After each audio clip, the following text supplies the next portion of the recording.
Mr. Toastmaster, fellow Toastmasters and guests, could everyone stand up, please? Yes. Yep.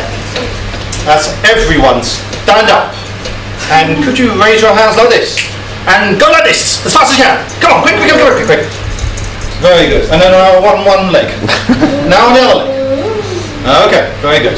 Now turn to someone either in front of you, behind you, wherever. And I want you to make the most interesting face that you can possibly can.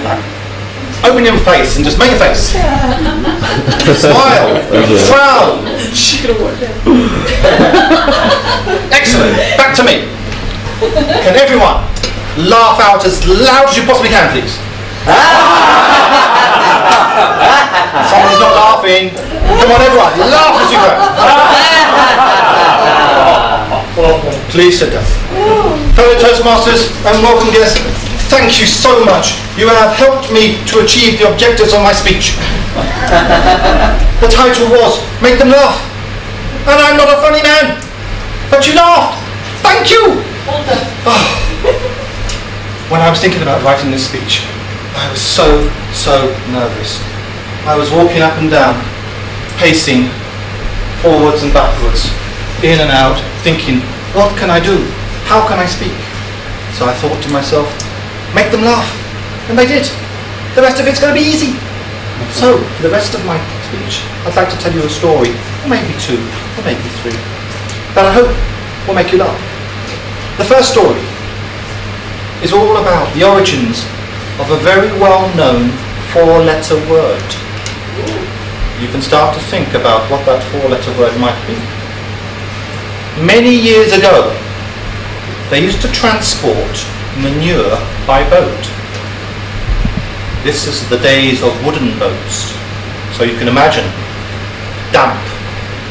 And they used to take the manure in big bales and place them into the hold. Now the hold is full of water. Now I don't know about you, but manure at the best of times is rather pongy. Add water to it, and then the process of fermentation takes place. It releases a gas called methane. Anyone who doesn't know what methane is, just take a little jaunt down to the local toilet, open your nose, and you can smell methane. That is methane. Imagine the scene. One of these boats going across choppy waters, tightly closed lids because they don't want to have more water coming. The poor night watchman, there he is, carrying along his lantern, opens the hatch, steps inside. Boom! An explosion, because the gas has ignited, and many ships were lost this way. Now the owners, they had to come up with a solution. What were they going to do? So they hit upon an ingenious idea. Yep, they raised the manure off the ground and put it on a high ledge.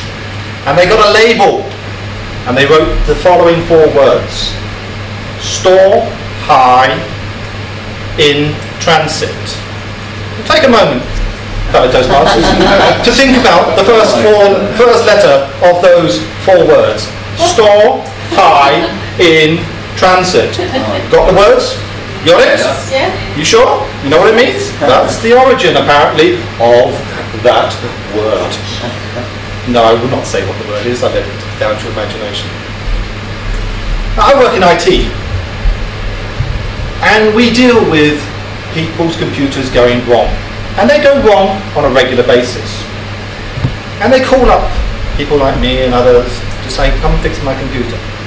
And one day, this guy, a know-it-all, he knows how to fix computers, was having real problems with his computer. And it was driving him nuts. So he calls up the help desk, and the youngest member of the team was available. Now this guy, Mr. Know-it-all, doesn't want to see Mr. Young Jimmy, because he's too young. But Jimmy comes along, takes a look at the problem, bang, fixes it. And he's just about to walk out, and our man, Mr. Know-it-all, stops him and says to him, I don't want to be stupid here, but I'd like to know what the problem is, so in case I have this problem in the future, I can solve it for myself. So Jimmy says to him, take a piece of paper and write down the following. The problem was caused by an ID10T. And then he walks out. And our man goes, little sack. He suddenly gets what it is. Has everyone got what it is? So ID10T? We have this all the time. The best story for me was when a machine came in from a very senior executive. Problems with the hard drive. Well, the guys fixed it. And then they looked on the hard drive, and on the desktop they saw a folder which had the name XXX. They were curious. What could possibly be inside a folder called XXX? So, they shouldn't, but they did. They opened it and saw pornography of her. What can you do? So, fellow Toastmasters, please stand up again. Shake it all out. Turn to your neighbour. Make a really happy face. Back to me. Laugh as loud as you can. Thank you so much for helping me to achieve my objectives. Please sit down. Mr. Toastmaster.